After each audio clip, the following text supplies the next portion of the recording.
very good evening to everyone present. It gives a immense pleasure to welcome you all for today's session, which is organized by Foreign Clue.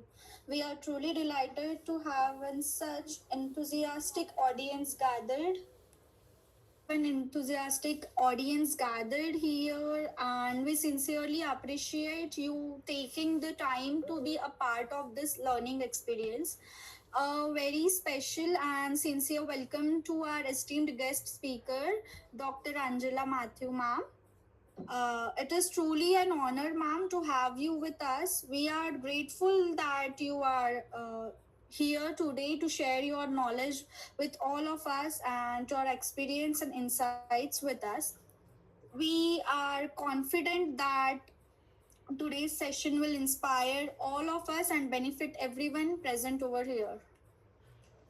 So, to all our participants, thank you for being over here, for your enthusiasm to learn. Your presence makes this session meaningful, and we encourage you to actively participate and ask the questions and make the most of the opportunity. So, without taking the time, let us start with the session. Now, I would like to handle the dice to ma'am. I request you, ma'am, to please introduce yourself to all our participants. Hello everyone, I hope I'm audible. If I am, please one of you unmute and Yes, if you ma'am, could you are confirm that. clearly audible, ma'am. Alright, hi everyone, I am Dr. Angela Matthew. I am a dental surgeon and a forensic odontologist.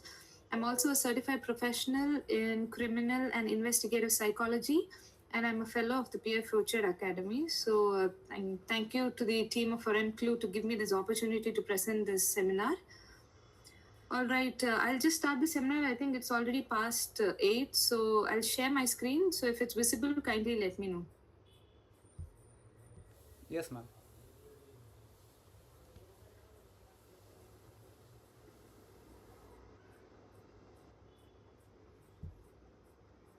Is my screen visible, all of you?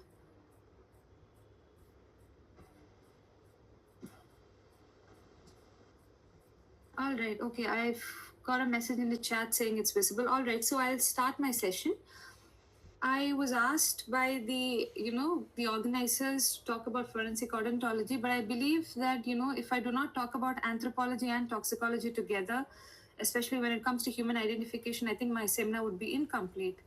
So I hope you're all from the forensic background, and even if not so, I believe this session can give you an insight on how all these, I would say domains work together to give you an idea about how human identification is done, because ultimately that's the goal of forensic, to get justice, to give justice to the entire system. So I hope you're all aware about how fingerprints work, right? So how fingerprints are, that's exactly same how teeth prints are too. Like just like fingerprints to dentitions, like for example, your teeth, the arrangement, everything can be different and it can point to another individual. So in forensic odontology, we can use dental charting, antemortem, postmortem examinations, radiographs, bite mark documentations, also oral tissue examinations like your gums, your the saliva, your tongue, and any form of dental DNA that can be extracted when it comes to a case of missed identity or disaster victim identification.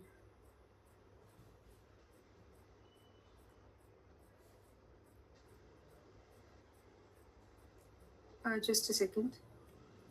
All right. So, like I have mentioned here, forensic odontology is a branch. I'll just not read the introduction, I'll explain it to you. So, now we have a lot of expertise deals in this, which is examination of dental evidences such as unidentified skulls, blood, saliva, tissues such as bite marks. Now, when I talk about bite marks, I just want to emphasize on the fact that bite marks are not accepted currently in the Indian judiciary. So any such case will not be taken into consideration because all of this act as corroborative evidences. So I would like to stress on the fact that if you come across cases, especially which involves bite marks, or if you're planning to do research on such a topic, I would prefer that you would take other evidences into consideration, especially when it comes to a sexual assault case as well. Now, like you can see, I've told you before that dental, odontology can deal with dental charting, which is antemortem and postmortem comparison. Now, antemortem is when you go to a dental, as in if you go to a dental surgeon and they're going to take your entire oral examination, they're going to document it down. Right, when you go to a dental surgeon, if you're going for any sort of a treatment, be it a normal checkup also, they're going to document everything down. For example, how many teeth are missing, what's your age, do you have all the teeth in your mouth which is pertaining to your age, all of this will be noted down. Now, why is this noted down?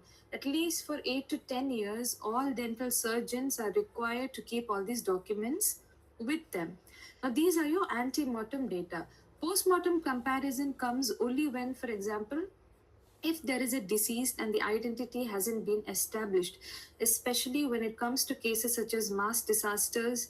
I'm not just talking about aviation crashes, be it a landslide or be it any sort of disaster that can cause hinder to human life, post-mortem comparison can come into consideration. Age estimation, you might have always heard, especially the after the POXO Act has come into consideration, like after the Nirbhaya case as well, age estimation, specifically dental age estimation, via cementum analysis or via enamel analysis has come into picture. Why? Because we need to establish if the person is a minor or if they are past the age of 18.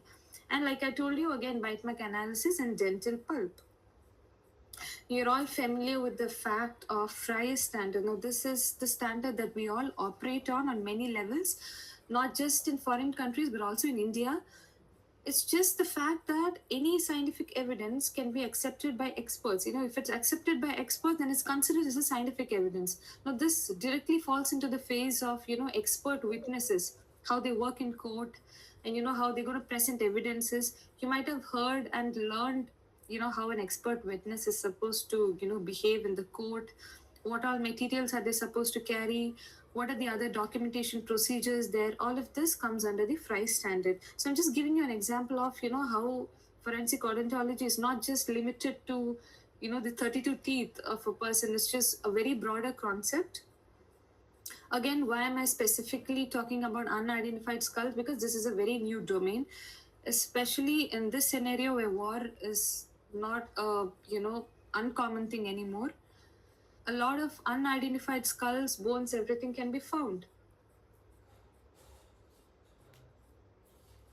All right, so when you talk about exactly what is the role, first one, like I told you, antemortem postmortem comparison, it can be used as unique identifiers. It can be used as sex and race determination. Now, this is very important. Why? Because due to migration, due to other illegal immigrations, border conflicts, war zones, etc., identifying the sex and race of a person becomes very important. Why? Because either you might have to send the remains back. This is very common, especially in India, due to religious concerns. Not just in India, if there's any other culture which demands the human remains to be sent back, that can be done with the help of this. Especially when it comes to evolutionary studies, like you have seen how the skin color or the head shape or the teeth shape changes from each area, not just in the world but in India as well. All of this comes under directly the sex and age determination. And one more thing which I would like to stress is, again, forensic odontology just does not stick to crime solving per se. I would say it sticks almost to human identification, a more emotional and humanitarian realm as well. Now, again, techniques for dental age estimation. If I have BSc forensic students as audience, I would like to say you might learn this, be it in your bachelor's or your master's. Different techniques for dental age estimation. It might be a Gustafson technique, it might be Demergen. The most widely accepted techniques are still being argued on. Again, it depends on what population each technique is being used. For example, if I'm going to use it on an older population, I would directly go for the Gustafson method. If I'm going to use it for a younger population, I would prefer the Demergen method. So it depends on what kind of population these dental age estimation techniques are being used on. Another one, like I told you, importance of unidentified remains is very important. Bite mark analysis and disaster victim. Now, why exactly are we choosing tooth when it comes to disaster victim identification or unidentified human remains? The first point being dental tissues can survive very high temperatures. Now, this is a very important point. Why? Because there have been a lot of cases. If you just go on Google and if you search, you can see a lot of cases where fragmented tooth remains can be used to construct the entire tooth, and it can give to a possible, a positive identity. So this proves to be a very, very high reliable source of information when it comes to human identification. Like I told you, it can survive decomposition. Now, you might have heard, especially in subjects of forensic toxicology or medicine, where the human body can undergo a lot of changes. Not just talking about normal decomposition changes, you might have heard about terms such as putrefaction, adipocere formation, etc. All of this can be taken into consideration when you do human identification. But then when it comes to teeth, it is highly resistant to all sorts of, especially heat resistant. Heat is one of, charred bodies are one of the most difficult ones to examine. So again, teeth can be used as, a good standard. And other than that, the Interpol has, given a very specific set of guidelines which has to be followed, and a positive dental identification is treated as a very good match. And I'm not just talking about the fact that it can be used as a proper evidence or a corroborative. I'm not just talking about evidences, but when it comes to, human identification, a dental evidence is more than enough. And another one, which is, even if the body is buried, even if the body is in a humid condition, even if it's torn, you might have heard about not just human stampede, we have something called as animal stampede as well, especially if the murder takes place or the death takes place in a forest or so. All of these conditions do not affect your tooth morphology. And another main one, which I have highlighted here, if you just see this side, these are called as crowns. Like when you go to a dental clinic and if you undergo a root canal or something, they're going to put a cap on your tooth, right? Like a crown. These can be of different materials. It can be of metal, it can be of zirconia, all of this. You might have seen, if you have grandparents at home, you've seen them wearing dentures. Now, these dentures nowadays have been, I'll just show you a picture in the later part of the presentation. These dentures also have serial numbers. Now, for example, each serial number can be marked to a specific dental clinic, and those dental clinics can be marked to a specific manufacturer who gives those specific materials. So, all of this can point and can make human identification a lot much better rather than conventional methods. For example, if blood is not available, if DNA is not available from the femur, if DNA is not available from the bone marrow, you can always go for dental pulp. Again, one more thing I need to put into consideration is, yes, you dental DNA can be extracted from the pulp, but again, pulp is a biological tissue. Pulp contains a lot of nerves, pulp contains a lot of blood, and it is a lot of, I would say, not 100%, but again 70% prone to decomposition. So again, tooth morphology is the main thing that is considered when it comes to identification. Now, this is something that I emphasize a lot, especially in my seminars. Why? Because most of the forensic, the entire realm gives into the factor for, finding out a lot of cases, finding out a lot of, establishing justice. Yes, all of that is important. But again, when it comes to human identification, it has more of a humanitarian, there's a lot of humanitarian factor in that. Why? Because any unidentified person, be it any skull, be it a very normal anything, it's all a loss of life and it's a denial of identity, because as long as a person is not established to a particular identity, it's still a missing case, it's still a missing identity. Now again, why is it so important? Why? Because the first one I would specify on is the legal issues. For example, inheritance, insurance, criminal responsibility. For example, in India, widow cannot claim the benefits if the death certificates are not provided. Or it comes to the social aspect. For example, many families, especially war victims, the families of war victims, they demand for closure, for religious rituals, etc., especially in India, I would say, and also for human rights. Now you can see this case which I've highlighted. This is called as the Annagiri case, and it's quite common, very, very famous case, which is from Karnataka, a place called Annagiri, where a lot of, skulls were found. and these skulls was found near the bark of a tree. This is, it was attributed to a part of a ritualistic burial, and this is quite a very serious case because in most cases these, this proved to be, again, if you get just skulls, it's very difficult to identify to, why exactly these were used, why exactly these were, conducted. Again, another one is the Argentina Nanka mass graves. This is also a very famous case. For example, see, this is very critical. Why? Because the identification of the victims of mass graves. Now, these people who died in this particular incident were murdered without a cause. Now, the families of these victims demand a lot of closure, especially when it comes to border conflict. Like you have seen the India Pakistan, the issue, the Ukraine Russian issue that is going on right now. Again, there's a lot of war going on in Gulf right now. All of this comes under human identification and more of a humanitarian approach. All right, now this is something that I want to stress upon. Again, identification solely does not rely on any sort of just one evidence. For example, like, if you go walk into a crime scene, you see blood, and then that becomes a major evidence. For example, you might be familiar with the term called as corpus delicti, which is the body of the crime.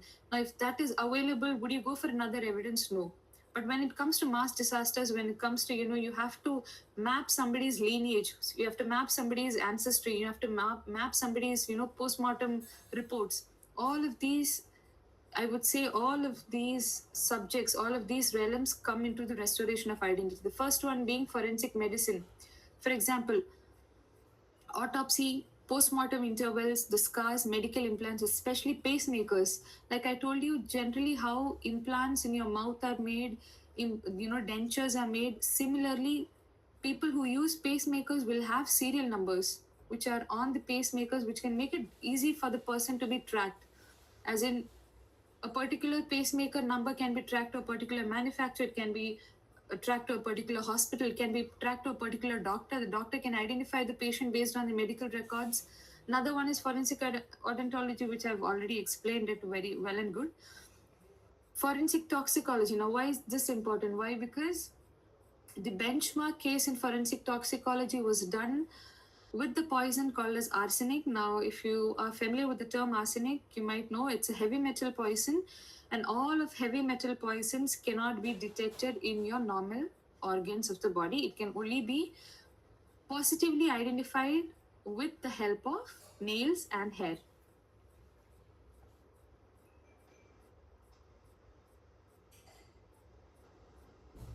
All right, I've closed the pop-up. All right, again, forensic toxin, like I told you, for example, if a person comes, you get a body or something, and you look at the nails and you see something called as Mees lines, MEES. Now that signifies a person has been under a lot of, arsenic poisoning. If you find, you can do hair detection, you can cut a portion of the hair, and you can understand how long the person has been prolonged to this kind of an exposure. For example, if you see something called as Burtonian lines, you can tell positively that the person has been under lead poisoning. Now, all of this come under picture of forensic toxicology. And the last one is, of course, forensic odontology, is anthropology, especially when it comes to human identification cases, skeletal profile, ancestry. Now, you might know the theory of evolution which has been proposed, and all of this comes under forensic anthropology itself. All right, a very benchmark case when it comes to forensic odontology is the identification of Adolf Hitler. Now, a very famous personality, I don't think so I'll have to explain about him. Now, again, you can just look to this part of the session. I'll just explain it. Now, Hitler had reportedly had extremely poor oral health. Now, please do not get confused with the word periodontal, etc. These are words which are technically used. Periodontal just means your gums, the normal gums which you have in your mouth. That's all. According to the records, which was discussed in papers, newspapers, and articles, he suffered from severe periodontal disease. He had extensive dental restorations done. Now, I'll show you the picture in the next slide. And his dentist, okay, his dentist. His name was Hugo Blasch. Now, he is the one who identified Hitler's remains positively. Now, he had constructed a metal bridge, which I'll also show you. I'm talking about this part of this, presentation. He had constructed a metal bridge, and he had designed this in such a way that it's going to stabilize Hitler's teeth. Now, I'll show you the picture. It's quite interesting to see. And this became one of the most crucial identifying features in forensic investigation. Why? Because these kind of metal bridges, as in the fixed metal gold bridges, were not used in 1945, those times. Now, somebody who, right now, if you can just look around, older people, if you can just look around your friends and everything, you might see zirconium restorations. You might see those silver smiles, those teeth in your friend's mouth. The elder people at your home, you can just observe their faces. But then, long ago, these kind of unique, restorations are very, very rare. And so this was easy to identify for them. Now, again, after Hitler and Eva Braun, the wife of Hitler, they were buried. After they committed suicide, they were buried in Reich Chancellery. However, despite the destruction of soft tissues, like I told you, soft tissues of your body, tissues, gums, be it your hands, legs, everything is prone to destruction. But despite the destruction of soft tissues, a lot of portions of the jawbone and the dental prosthesis. Now, the prosthesis is nothing but your fixed metal bridges, the crowns that you see in the mouth. All of this survived, and it's one of the most important principles in forensic odontology. Why? Because teeth are the most durable structures. Now, the Soviet SMERSH agents at the time, the Soviet SMERSH agents at the time, they had discovered these jaw fragments. And after they discovered these, they were stored in a box, they were transported for forensic examination, and they have recovered these gold bridges, and this became a testimony which is most, a breakthrough case for forensic odontology, especially. For example, nowadays, taking X-rays, taking CT, MRI, and everything is very common. Why? Because anything happens, you go with a head injury, you go with a concussion, you go with any sort of a injury, a broken bone, a dislocated shoulder, everything. X-rays are very common. Even if you go to the dental surgeon, they're going to take an X-ray of your teeth and show you, as in, okay, this is what is happening to your teeth, this is the treatment that we have to do. But then long ago, doing, for example, in 1945, long ago, doing such kind of a treatment was very, very rare. And so these things could be, you can just look at the screen here. Now, I'll just explain this to you. You can see these are the incisors, the front tooth. Now, this has been charred and fragmented, but again, it has survived. You can see these are pieces of the jawbone. You can see how these extensive gold metal bridges are done. And you can see there's absence of a tooth here. Why? Because now just think of a normal bridge. That's all. That's the most easiest way to that you can understand this. Imagine there are two tooth here. There's no tooth here. This is connected with a bridge. That's all. It's just giving a support. Now you can see how extensive these work were, which was done on his, tooth morphology. You can see the bridge clearly here as well. And all these were discovered, and this was said to be the remains of Hitler, and this is how a positive match was made. Now, again, radiographs, like I told you, at that time was very difficult to find. But again, preservation of such evidences can lead to a better, identification, be it in any severe case. Now, I would just like to stress upon the fact that, what are the kinds of evidences that you, as a forensic person, for example, if you're walking into a crime scene, you should be able to pick up these evidences, and that too with utmost care. For example, if a teeth, or be it a fragment of a tooth, you need to be able to identify that this is a tooth fragment. So that's why I've put this slide here. You can just look at, the entire tooth structure. These are your molars, the tooth that you use to grind. And these are your incisors, your front tooth. Now, you might find sometimes, in some cases, you might find tooth like this as a whole, or you might find just fragments of tooth. Now, if you find it as a whole, like I just want to stress on the fact that if a molar tooth is present and you need to establish, you need to draw up, you need to draw DNA, the first molar maxillary tooth is the best tooth that you can use to extract DNA, that is pulp. Again, it can be used to assess age, sex, to some extent, like I told you. Again, you might have read about report writing in forensics. Nothing can give you 100% match. You can always say that this is a 99% probability. You can always say that this is just 98% probability. It's not, you cannot never say that this is 100% probability. So but again, to some extent, you can always assess the age, sex, and morphology with the person, provided there are anti-mortem records. Now anti-mortem records now are being made strict. Now it's part of an oral health movement by the IDA, where all of these anti-mortem records are going to be stored. Another thing which you can find is these restorations. I hope when you were young, you might have had these kind of restorations a lot. This is used for positive identification, especially such restorations can be found in x-rays. Another one is tooth fragments. Now one thing I need to specify is tooth fragments. For something to get fragmented, there has to be a larger threshold or larger power, and this is most commonly found in explosive or blast injuries. Now, like I told you, border conflict scenarios, or be it like a war zone situations, all of these can be found. Jawbone fragments. See, now it's not necessary that you would get a whole fragment like this.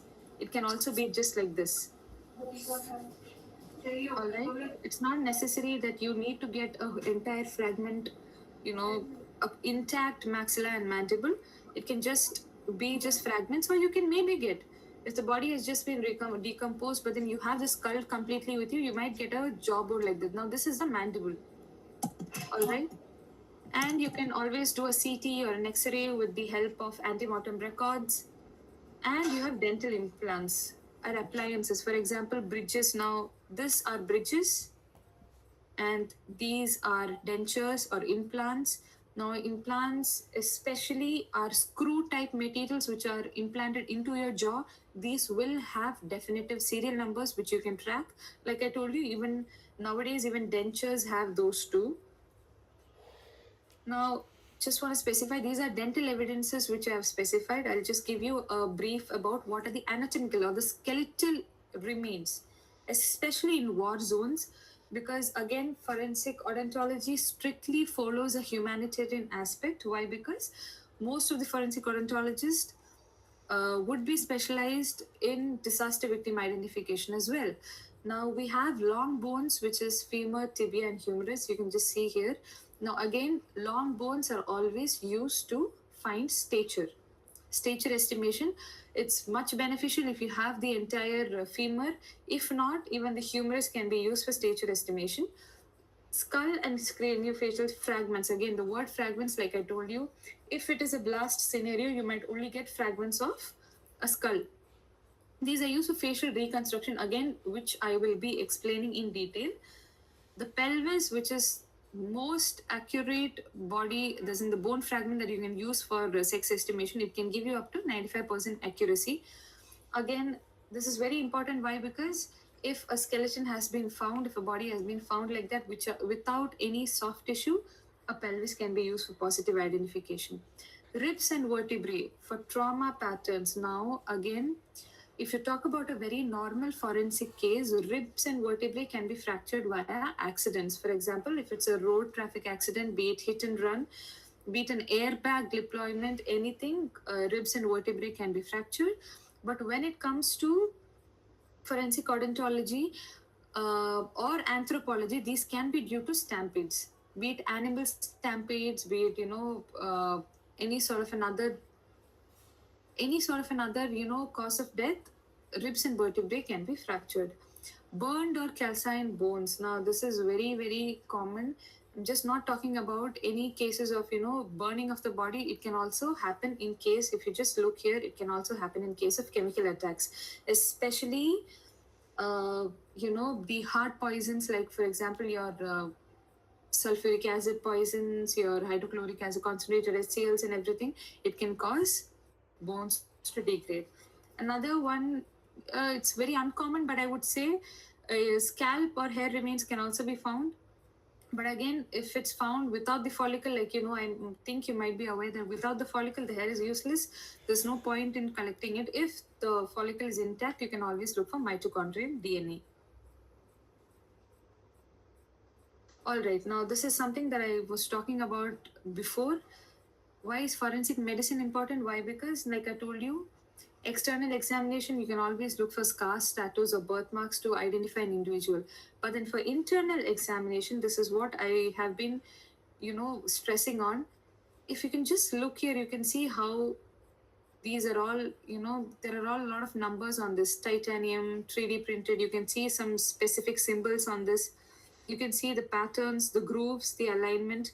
This are all ball and socket joint type, implants which can be implanted into the skull. Now, you might have seen this as well. Shoulder joints, elbow cuffs, be it your knee joints and everything. All these will have specific serial numbers which can help you identify the individual. Again, forensic anthropology, I'll not stress into this much. It's just what I explained as in brief.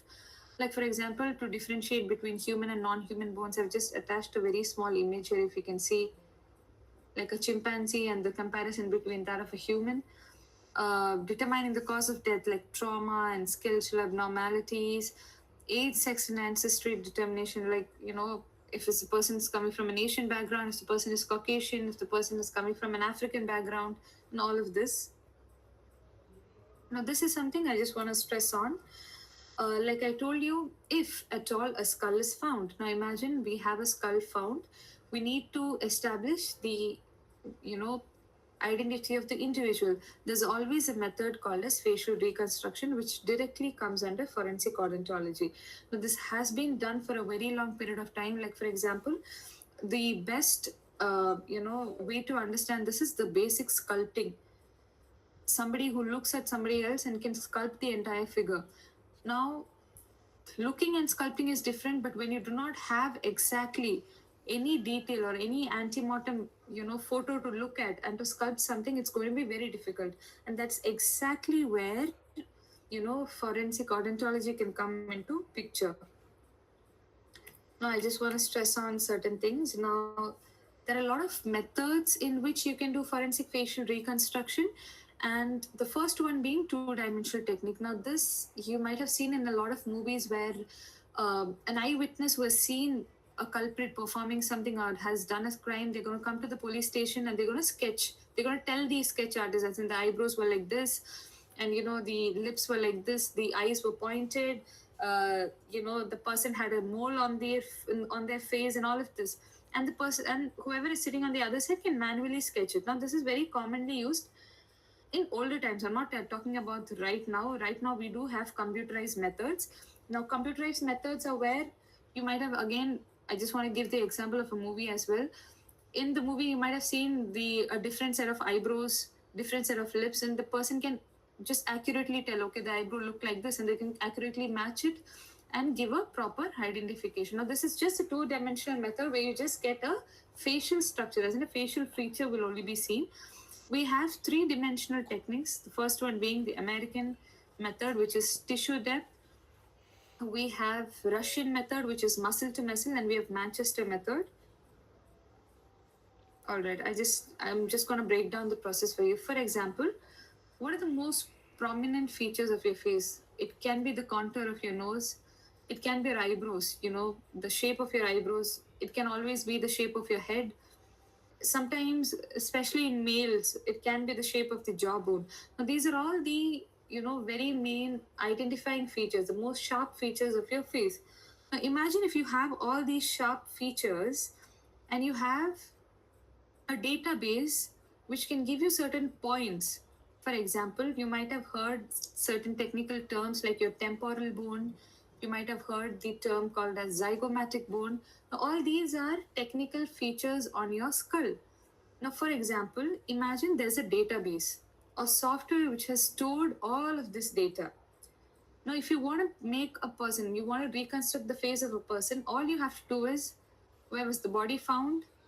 What is the shape of the skull? Try and input all these tissue depth features onto the software, and you can find potential matches. Now, another main thing which I want to stress upon, especially in forensic odontology, is the standard ID protocol. Now, not just forensic odontologists, but anybody who's who's closely working with the disaster victim identification team would have to undergo certain training to fill up these kind of documents. Now, like you can just see here the Eastern Ukraine case where odontologists had recovered 82 skull fragments.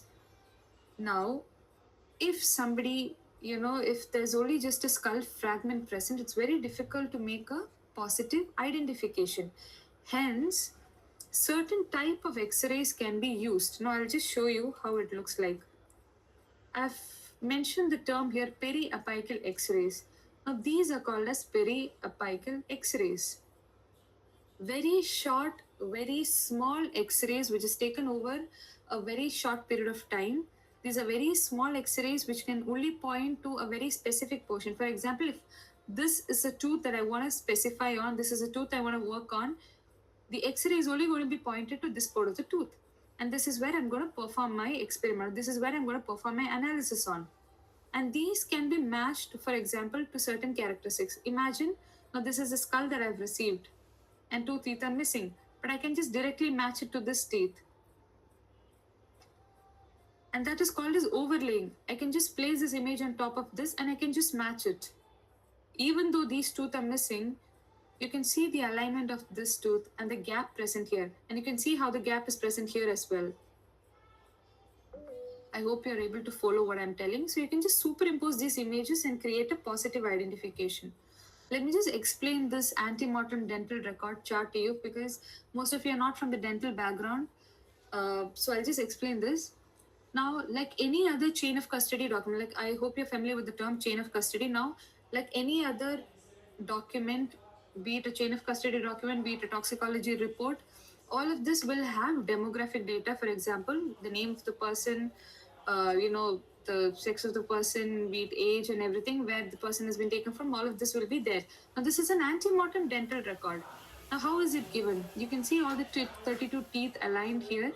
You can see how each thing contributes to each attribute. For example, if it's GI, which means there is a gold restoration, gold inlay on the tooth. If it is GF, which means it's just a gold foil restoration. If it's FX, which means there is a fractured crown, as in the tip of the tooth has been fractured. Now, for example, if there is C means caries. Caries means the cavity, the normal cavity that is there in your tooth. Now, all of this will be noted down. It's been numbered from 1 to 32, each corresponding to each tooth. Now, you can just see they have used the universal system for dental age, as in the arrangement of the tooth. They have used the universal system. It starts from here, 1 to 32. You can just see here. Like I told you, we have demographic data. We have, how these restorations are arranged. They have the correspondence of each restoration. And then you have whatever detail you're going to be recording. This is how a normal ante-mortem data looks like. Now, these are charts that has to be filled under every disaster victim unit under the Interpol. Now, you can just see, I'll just explain why dental records can give you maximum identification. Now, all right. Now, imagine you're going into a scene and you do not have any equipment. For example, it's not necessary that, you might have heard in your forensic classes, for example, if you do not have any sort of a packet or you do not have a Ziploc cover to carry your evidences, the first and foremost thing that you're going to do is create a druggist fold. The paper fold which you use to collect evidences, right? I believe that you might be all familiar with that particular part.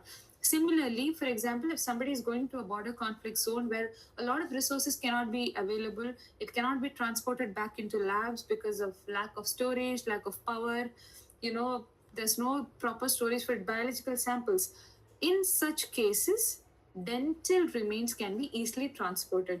Why? Because since enamel is the most hardest substance, it's not prone to decomposition. And substances that are not prone to decomposition can be easily packed away in paper bags. It can be, it can be packed in just brown bags. It can be packed in just plastic bags. And these are often cost-effective methods. You can just put it in a paper, just, fold it in a paper and just take it away. Anything, you can just put it, even If you find a leaf over there, you can just put it in the leaf and you can just take it away, because it's that simple. And so, for example, if you're going into a field and you need to find out, you know, uh, you need to conduct an experiment or you need to conduct an X-ray, there are always, you can see that these are handheld X-ray devices. Very handy. You can just carry it onto the field and it can immediately give you X-ray results. Now these kind of applications have been used widely when it comes to border conflict zones, especially in cases where DNA labs cannot be accessed and such evidences cannot be safely transported. Now I'll just talk you through a very particular case study, which is the Eastern Ukraine case. Now this is just very recent, which is in early 2021. Like I told you, 82 skull fragments were recovered. Now I just want to tell you, if there are people in this audience who have had braces put on their tooth, you might have seen an OPG, an orthopantomogram, which is, the entire set of tooth in one frame, the entire X-ray in one frame. And that's called as an orthopantomogram. Now, in cases where these kind of X-rays, the orthopantomogram or an entire CT, MRI, etc., cannot be performed, in such cases, we'll have to stick on what resources we have available. Now, for example, if I'm going to take this sort of a portable X-ray machine to a field, I cannot do an orthopantomogram. I cannot take an entire skull image. I cannot take whatever can be taken with this. I'll have to adjust with it. So often, these kind of handy X-ray devices, like the portable X-ray devices, will only give you periapical radiographs. Periapical radiographs are this. So in such cases, we often have to work with what is available. You can see, like I've told you, orthopantomogram was not available. Whatever, you can see how these fragments, the bone fragments, the skull fragments were collected. Teams had used a handheld intraoral X-ray device to take periapical images. Again, now there are a lot of advancements in the field now due to the limited time. I cannot stress the lecture long. So I'll just stick to what is there in this PPT, but then I just want to emphasize on the fact that there are a lot of digital processing softwares available which can transform these periapical images and they can superimpose these images. I'll just tell you how. Like I explained this slide, if you can see these gaps in the tooth, all of this can be superimposed just to give a positive mark, even though these two teeth are missing. Similarly, in these cases, once periapical radiographs were obtained, they were, taken onto antemortem orthopantomograms and they were superimposed. And they could give a positive, they could give a positive identity. Now you can just see the entire timeline of this case, mid 2021, and then June, they found out that they could, just superimpose these images via digital image processing. And by July 2021, they could give the identity of these individuals. Now, let me just emphasize on one more fact. Every human identification case, be it especially in cases of, disaster victims, be it war conflicts, everything aligns with the Interpol standards. Another very, very famous, case, I just want to tell you, is the 2004 Indian Ocean tsunami. Now, over 5,000 bodies were recovered, but again, still there are a lot of bodies yet to be recovered, and the process is still going on. And this is the same with the Twin Tower disaster, the 9/11 disaster. There's a lot of, it's a very complex, emotional humanitarian case, which which aligns with the role of the International Commission for the Red Cross Society. Now, I just want to emphasize on the fact that a lot of bodies are still being discovered, and it has been termed as the largest ongoing case. Now, again, this as well, the 2004, the Indian Ocean tsunami, again, this was also considered as one of the longest going cases, especially in the realm of forensic odontology. Another one, a very important case, I just want to stress on. This is very interesting. If you can just go back and read on this, it will be great. Now, after this case, the genocide in Bosnia, I just want to tell that there has been a particular organization which was made relative to this. the ICMP, the International Commission on Missing Persons Organization. Now, these are the, people who have come forward to recover these bodies. Now, during the Bosnian War, over 8,000 Bosniak men and boys were executed and they were buried in mass graves. Now, the issue was most of these burials took place without the knowledge of the bystanders, the victims, the family of the victims as well. So, to identify, a lot of forensic odontologists and anthropologists come together. Again, if you can just see the timeline, it's very recent that most of these bodies have been identified positively. The case started in 1995, but most of these bodies were identified only by 2023. And this is where most of the forensic odontologists and anthropologists come together. They've identified jaws, they've identified bones, which have contributed to the positive identification of over, most of these bodies. I guess that's the end of my presentation.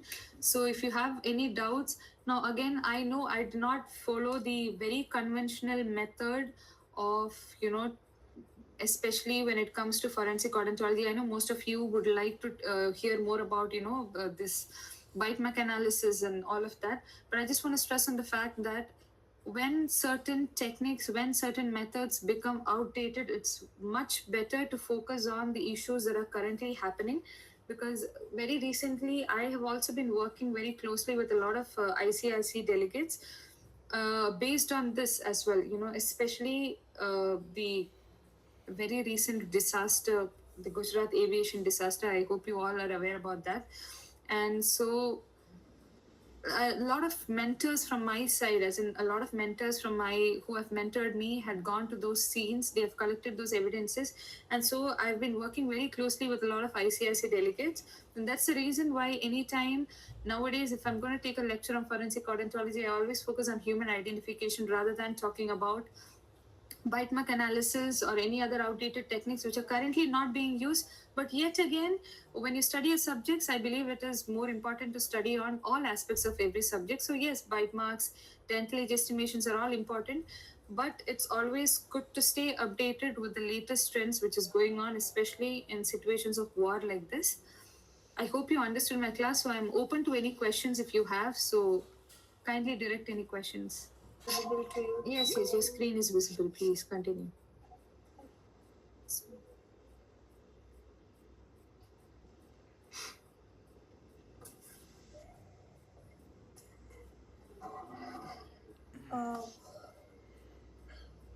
What are the future So career this was- opportunities and scope in forensic odontology? Okay, this question is from Mahima. All right, thank you, Mahima. I just want to emphasize on the fact that number one, forensic odontology is a domain which can only be pursued by somebody who is already a dental surgeon, which is 5 years of bachelor's of dental surgery, the normal dental college, plus you need to take a master's, which is a 2 years master's, or you can always offer a fellowship. Now, after forensic odontology, for example, right now I am working as an assistant professor in the Department of Forensics at Satyabama Institute, Chennai. There are other opportunities. For example, if somebody does not want to go for the teaching field, you can always work with institutions such as the Kenyon Emergency Services. You can always be a volunteer at that. ICRC, which is the International Committee for the Red Cross Society, is open for forensic delegates who can always help for forensic anthropology or archaeological studies. We also have see, for example, if there's a normal dental surgeon working and they've taken a master's degree but they want to work in clinics. Now, forensic odontology again falls in the domain of child abuse, sexual abuse, geriatric abuse as well. Again, there's a lot of symptoms and signs which can be identified in clinics as well. So now that's another thing which can be done after forensic odontology. But again, one thing, normal forensic graduates, like for example, a BSc or an MSc master's graduate who has who is really interested in humanitarian work, there are humanitarian courses, as in MSc courses and everything, which you can take after your bachelor's. If you specialize in that, you can always go abroad and work with a lot of agencies, especially right now in India. uh, a project is going to be started, and the project is an international project which is going to go abroad. They're going to be working with the World War II, the anthropological remains, the identification of World War II victims. Now, that's a very huge project which is going to start very now, in the near future. So people who are interested in the humanitarian field can always opt for that. You can take an additional degree in forensic archaeology or anthropology, and you can work with a lot of good agencies. So I'm just not sticking to forensic odontology, but again, talking on a broader aspect, these are some areas where you can, choose for your future. All right. Can we move on to the next question?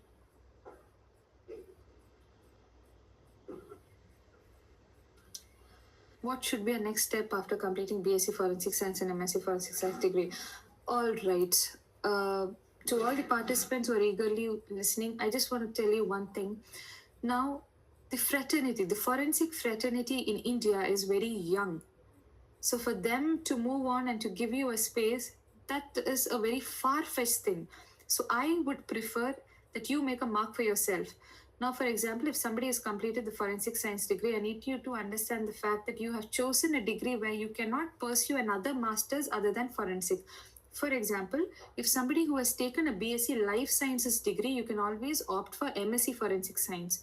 Somebody who has taken a BSc, botany, BSc Zoology, biotech, you can always go for MSc Forensic Science degrees.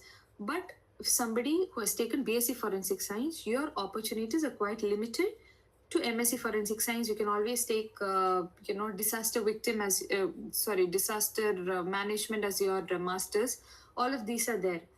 But there are certain career paths you can choose. First one being, if you're interested in teaching, you can always apply for UGC NET. You can clear the exam. I would say that you would rather clear up till JRF so that you have a future, safe for you for the next upcoming years. So that is one thing. Second, after, can a law student go in forensics? Again, one thing, dear Anjali, I just want to tell you one thing. See, law student, you're already learning forensics, but again, there are subspecialties that you can take, which is forensic science and criminology, PG diploma in forensic science and criminology, which you can take. And that's one thing. Also, BSc Forensic Science students after MSc, now let me tell you one thing. Kindly, after BSc Forensic, please take your MSc because it's very mandatory when you have to work in labs or FSLs. So, like I told you, the first one being UGC NET clearance. Second one is the FACT exam, which is offered by the National Forensic Sciences University and NICFS. So these universities together offer FACT exam and FACT Plus as well. So if you clear that, now very recently, the Mizoram, the officials, they have let out a vacancy for all of these, your graduates, the MSc, BSc graduates, where you can go as a crime scene investigator, you can go as a digital security expert, you can go work in mobile forensic labs. So, but again, the mandate in that was desirably the person should be qualified in fact.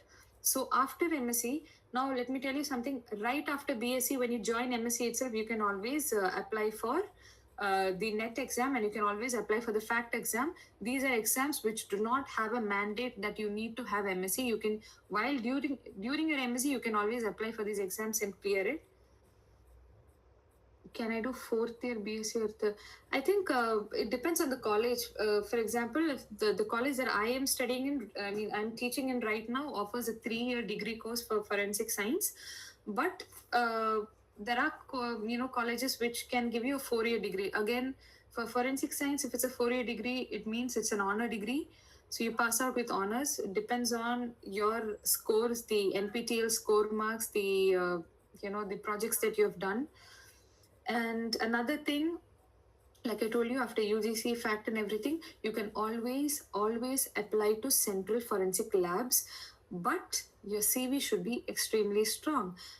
15 days internships and everything are not currently accepted anywhere, especially if you're studying in colleges and everything.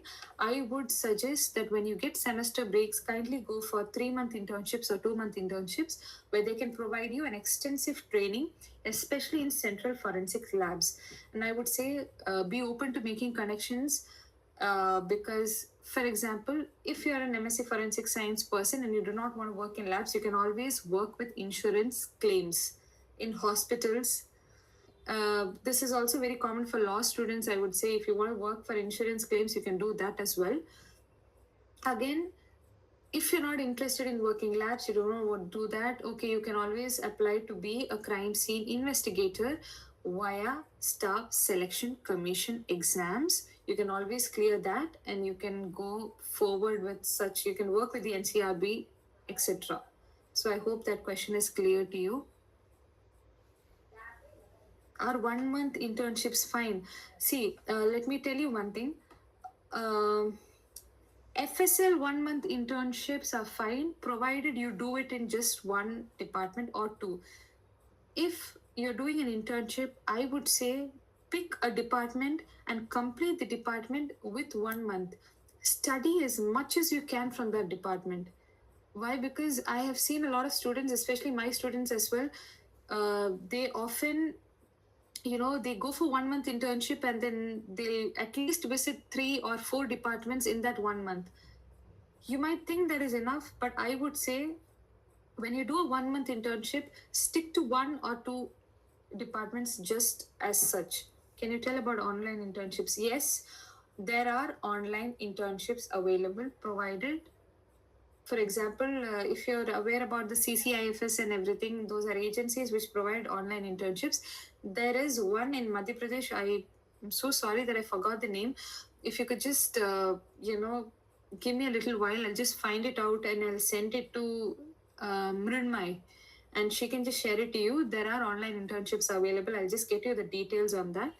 Again, online internships, kindly see, you being physically there on the scene and doing an internship and the online, it differs a lot, so kindly I would say you prefer for online the physical internships. See, now for FSLs, I would say the first thing that you need to do is contact your HOD. They have to send a letter to the FSL. The director of the FSL, whoever is the in charge there, is going to review the proposal.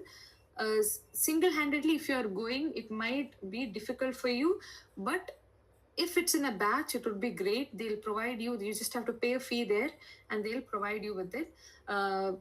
Please check the website. I can send a detailed website for this. If there are any BSc graduates or MSc in this, I will be sharing certain, I can just share it right now also. I'll just share it to Mrinmay and she can give it to you. The Karnataka, the FSL is currently asking for people for internships. And I can just send it to you because then that can be great. If you can just go through this, I think it will be beneficial for all of you. All right, I'll just share this to Mridmay right now, and she'll be sharing it with you. So currently go through this, the forms and everything, I've already shared it. So currently go through that. What skills are the most important for success in forensic radiography? I'm not aware personally, I'm really sorry, I'm not aware personally of the fact that there is a forensic radiography course available. But again, forensic radiography extensively comes under forensic odontology as well. Now, if talking about skills, I would say again, basic anatomy skill is required. I hope that helps my answer because I'm not again sure about this. But again, in forensic radiography, see, newer techniques are emerging currently. If you can just see, other than radiography, there are a lot of other photogrammetric methods available. So kindly read through certain research papers and see what are the current trends. So I hope that has answered Blessing's question. I'm a second year student, so 6-month internship is extremely good and that can make your CV extremely strong. Even if you do not have a background in UGC NET preparation, if you're not cleared exams as well, I would say try for FACT exam, clear it, and with a 6 months internship, it can give you a good job in a lab. So that's good. What's the role of odontology in forensic science? Again, let me specify one thing. The duty of forensic odontologists are mandatorily done by somebody who's already a dental surgeon. But again, when it comes to your MSc, you will be learning a lot of techniques of dental age estimation, stature estimation, sex and race determination, which can be useful if you're going to work especially on a crime scene. If you're going to work with the Department of Archaeology, if you're going to work with any department of anthropology, imagine there are a lot of I myself have personally students who have told me that they're interested to work in museums, the archaeological departments as well. So all of this you can pursue after your MSc degree. But again, for forensic odontologists, as as dental surgeons, I think it will be useful for any form of field work that they do. I hope that answers your question. AI in forensic odontology, great. Number one, I would talk about 3D scanners. Like I told you, during forensic facial reconstruction, like I think you might be aware about the fact that any bone evidence, any teeth evidence, anything that you need to work on cannot be done on the physical evidence. You need to create a replica of it so that you do not damage that evidence. This is one principle that we use in forensic odontology. So in forensic odontology, we do have a I can just, find out one small PPT to show you so that will be easy for you to understand, what exactly, how, the AI works in forensic odontology.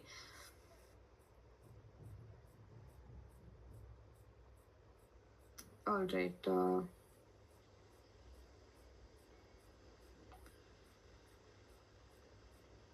All right, I'll just continue talking, but then I'll show you a picture. I feel like you should see it. Imagine if we get a case or something, it is very difficult for us to work on that evidence. So we do have 3D scanners. Now we have extra oral scanners, the skull scanners, which can easily help you identify the features, and it can be put into the template. It can be properly put into a template. It can give you a prototype during which you can use for your new, if you have to use it for your any form of, be it any form of all right, of AI which can be used. Another one is, yeah, Mrima, you can start sharing your screen. I'll just continue talking. Another one is virtual autopsy. I hope you have heard about the term. It's also called as virtopsy. Kindly go back, and if you want to check more on it, you can see. Dr. Hemant is the in charge for that. He is his chief medical officer currently, and he has provided a lot of inputs, especially, and they do have a virtual autopsy setup both in India as well as in the UK. The headquarters is in the UK, and this is one method where you do not have to touch the body. This is a very, very important step, I would say, especially in the newer times where cutting up a body is too difficult for the bystanders as well. So people prefer autopsy. It can be done with the use of CT and MRI, which is again an AI based technique. Another one which I want to stress upon is called as photogrammetry. Now, photogrammetry is where multiple pictures will be taken about, on an evidence from different angles, and it can be superimposed to create a 3D image. Now, this is also one method which is used. We do have other softwares called as Medic Plus, which can give you 3D images. We do have, now, for example, if you want to do some other freehand kind of AI tools you want to use like that for reconstructing a face, you can always use Freeform or Blender. So I hope that answer your question. Kindly go back and try using these kind of tools so that you might get a better hand on this. We can move to the next question, please.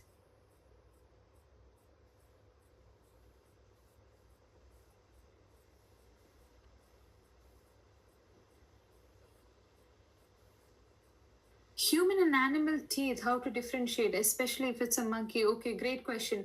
Depends on you can just write it down if you want.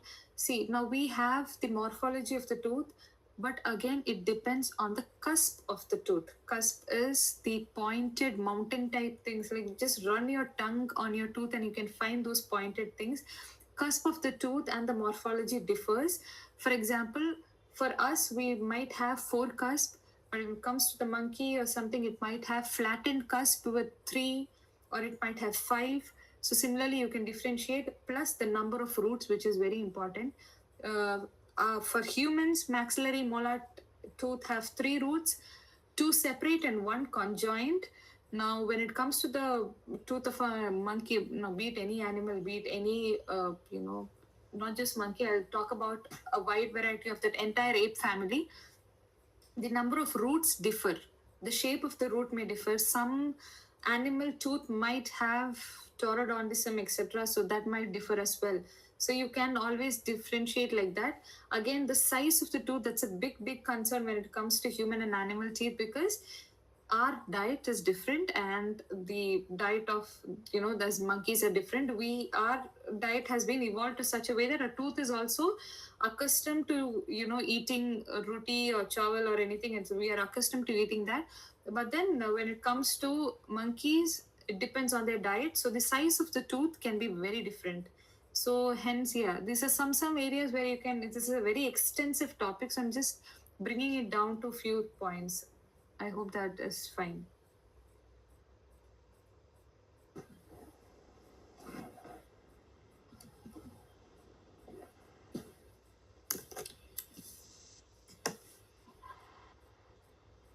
How is psychology related to forensic odontology? All right. Okay, so I had presented a particular seminar on this as well. Now, if you want, I can share the PPT with Mrinmay. I think that'll be quite easy. Instead of me explaining the entire presentation now. See, one main thing you need to realize is we have different kind of crimes. Now, I'm just not talking about the general classification of crime, as in your outdoor, your indoor crimes, and I'm not talking about that. We have a different classification of crimes. The number one being crime against body, a rage crime,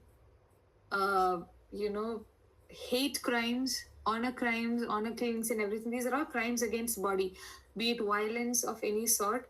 Now, again, forensic odontology and crime, I'll give you a very good example for this. The first one is the Ted Bundy case, which is the benchmark case for forensic odontology, and how bite mark was used to establish a person's identity. Okay, and now how that particular bite mark had pointed. Now the victim's name was Lissa. You can just go back and read about it. Now how that person, the particular bite mark on her body, pointed to Ted Bundy. Now this has been done as a sense, as in a form of sexual gratification. Now no normal person in there, this thing would go and bite some other individual, but then when it comes to serial killings, etc., this has been done as a part of sexual gratification. So now this again relates to the psychological impact or the mentality of the person who is committing the crime. And not just that, if you can just go through, you might have heard about the Innocence Project as well. There was a case called as the bogus bite mark. Now it's a very famous case where a man was accused of killing his wife, and there was a bite mark found on the victim's body, the wife's body, and that person was wrongly acquitted, and this is what the case is currently going on. But then person was wrongly acquitted, and now the person is out of jail, and this is the base of how the Innocence Project was termed. Now most psychopaths, everything, any crime that is used to as in based on this will come under the psychology of the victim, the culprit probably. Ma'am, was Nirbhaya case the first Indian case that was used? No. We have already had a lot of cases on forensic odontology, but I would give you that actually. That's a very good question. Who asked this? Okay, Rhythm. All right, I would say this is a very good question. I'll tell you why. Nirbhaya case is the first case which I would say in India it gave the term forensic odontology a better this thing. There was a lot of disaster victim cases before that, but then actual crime, yes, Nirbhaya case actually gave visibility to forensic odontology. Why? Because one of the the culprit was a minor, so the age had to be established in order to treat, as in it has to be confirmed whether or not to treat the person as a minor or to try them as a major in court. So yes, forensic odontology gained some visibility there. But then you can just go through there. See, I hope you're aware about the one of India's leading forensic odontology, which is Ashit Acharya. Now, he had published a leafletter in which he said that currently bite marks and everything is not used. But dental age estimation techniques are very viable when it comes to Indian judiciary. So, yes, Nirbhaya case did give forensic odontology some visibility. But good question. Thank you for that. We can move on.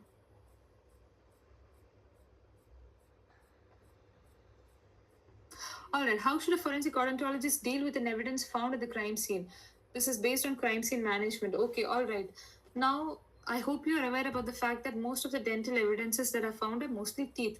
Now, can any one of you name any, just think, I'm not even asking you to respond to me, but just think of any such case where a tooth has been found as an evidence? Because there are a lot of you might see a lot of cases where you might find hair, you might find blood, you might even find hair or saliva as evidence, but finding tooth as evidence is very difficult. But then again, if it's a sexual assault case within 72 hours and provided that the victim is not showered, a saliva sample can be derived from the private parts or from the face of the victim. This is very common. So this is one kind of a forensic odontological evidence found. But other than that, I would like to emphasize on the fact that teeth, as such, found in forensic crime scenes is quite difficult. You might not find intact tooth there, or yes, you might find dentures or implants. Okay, that I'll give you. That's true. Dealing with the evidence now, let me just put an emphasis on the fact. See, forensic odontologists often do not go with the crime scene investigators to the crime scene. That is a duty of you, as forensic professionals. That is your duty to go into a crime scene. Now imagine if you find a tooth or something like that. Yes, you can bring it back to the lab and you can consult a forensic odontologist, but a forensic odontologist as such would not accompany anybody to a crime scene. So again, okay, all right, I just got a chat. Is there any fellowship in forensic odontology or postgraduate diploma? Yes, Savita Dental College, Chennai provides a postgraduate diploma in forensic odontology. JSS Dental College, Mysore provides a fellowship in forensic odontology. National Forensic Sciences University provides a master's degree, which is a 2-year master's degree, which is the only degree which is found in India. So 2-year extensive master's degree, which I have taken, which is in Gujarat. There is D.Y. Patel Pune, which provides fellowship in forensic odontology, and there is yes, the one of the most well-known colleges is Maulana Azad College of Institute of Dental Sciences, Delhi, which can also give you forensic odontology, as in courses are available there. And there is also a post vacant always for a forensic odontologist, like a research fellow or something. So I hope that clears your question, Amit. Yes, I hope that I have given you the list of colleges so you can just follow through. Any other question? Prominent real life cases solved with the cases. First one being the Ted Bundy case, which has been solved with the help of forensic odontology. Second one being Hitler's case, which is okay, all right. Those are all, I think, far fetched cases. Forensic odontology, real life cases, I would say the Nirbhaya one, which you told, but again, dental age estimation have been used in a lot of cases. But I just want to tell you one small thing. Just listening to forensic odontology, you might feel like, it's a great degree, and then you can find a lot of it can be used in real life circumstances. Please let me convey the fact properly. I just want to be really honest and raw with all of you. See, other than the Ted Bundy case, okay, there might be a lot of for example, this Annagiri case and everything has been solved with the help of forensic odontology itself. But I just want to emphasize on the fact that, see, forensic odontology alone cannot solve a case. You need to have serology with it. You need to have biology with it.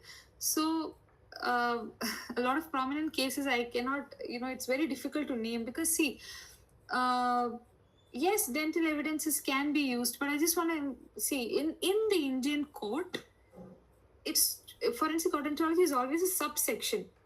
Until and unless it's a disaster victim case, all the other evidences can be taken into consideration. So I hope that, okay, ma'am, if two people have very similar dental records. Oh, please, there are no very similar dental records, I would say. Like I told you, like your fingerprints, the arrangement of your enamel rods, the arrangement of your tooth, and everything is different for each individual. But one thing, for example, if somebody has had any extensive work done on their tooth, it's very easy for a dentist to identify based on very minute factors. It can be either, just a micro rotation of your maybe like your incisor has been tilted a bit or something, that can also help to identify. But then if to avoid misidentification, okay, all right, like I told you, we do have dental x-rays present. And if like I told you, if a human forensic odontologist, the human is not able to identify, you can always go for digital identification. If as a human I am not able to identify it, I can always go for digital processing software which can easily identify, and chances for them to go wrong is less than, I think, 2% or 3%. So I think that's quite good to identify certain things. All right, we can move on if there's another question. How to deal with bite marks and lip prints. All right, bite marks is very similar to how you're going to lift your footprints and everything. For example, if it's now, let me tell you something. If it's an act of rage, if it's an act of sexual gratification, a bite mark can always be deep into the skin. Now, what happens? Have you seen, when you get a injury on your body, the injury can, there's a lot of discoloration, there's a lot of inflammation around the area.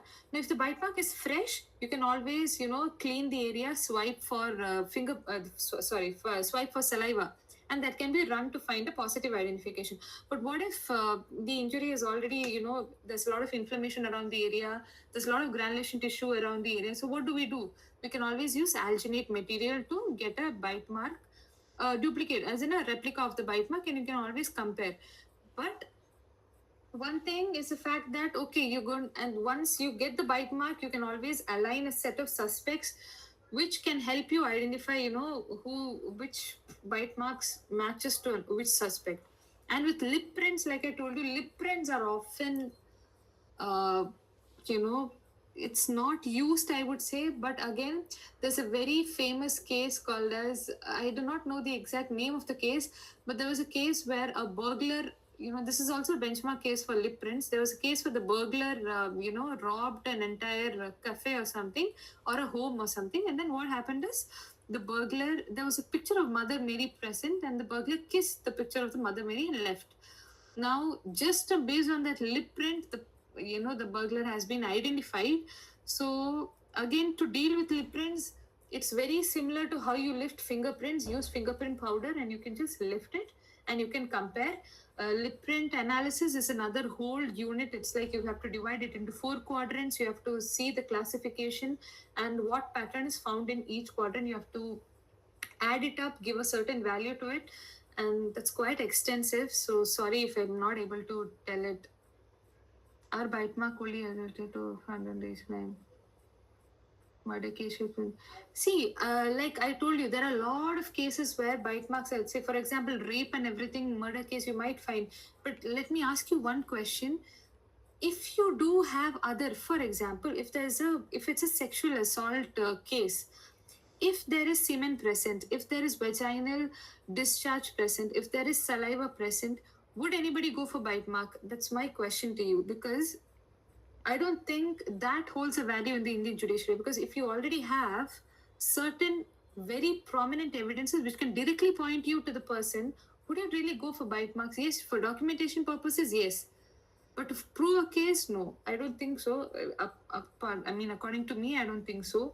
Yes, exactly. Corroborative evidence only. That's the whole point. That's why I've told you. Exactly. No, yes, we go for biological evidences first, especially if traces of semen is present. Well and good. We can always get a good mark. Is there any 3D method to collect 3D? Okay. There is. Oh yes, this is a good question. I would like to talk about this. we have a collaboration with very recently.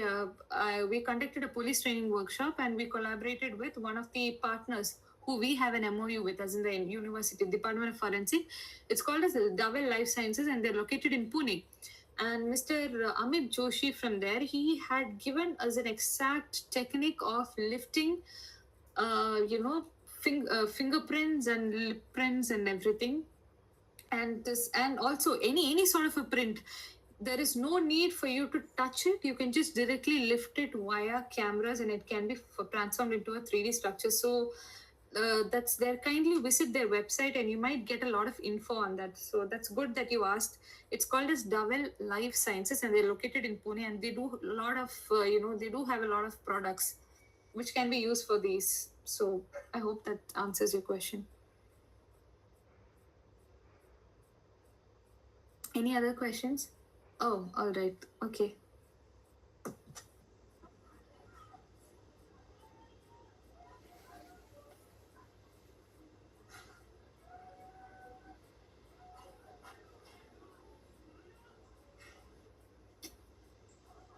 You're welcome, all of you. Please.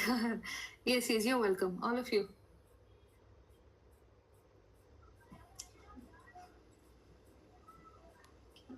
So, as we have come to an end of this today's session, uh, on behalf of Foreign Clue, I express our heartful gratitude to you, ma'am, and thank you so much for taking your precious time and to be with us today over here. And thank you again for sharing your valuable knowledge, practical insights, and all the experiences. And your words have been truly inspiring, and it will undoubtedly leave a lasting impact on all of us, and I think on all our participants as well. And once again, I thank you for making this session very interactive, and have all, I think all the participants had a great experience with you for the session. Thank you, Foreign Clue, and thank you, Mrinmay, for organizing this. It's been great, really. And the questions were great too. I mean, it's a very good audience, honestly, to be very frank. This is the first time I'm delivering, and the questions have been really great. Thank you all for having me. All right, if the meeting is over, kindly tell me, Mrinmay, so I'll. Yes, ma'am. Uh, Thank you, ma'am. Thank you, participants. We will conclude the meeting and thank you very much. All right, thank you.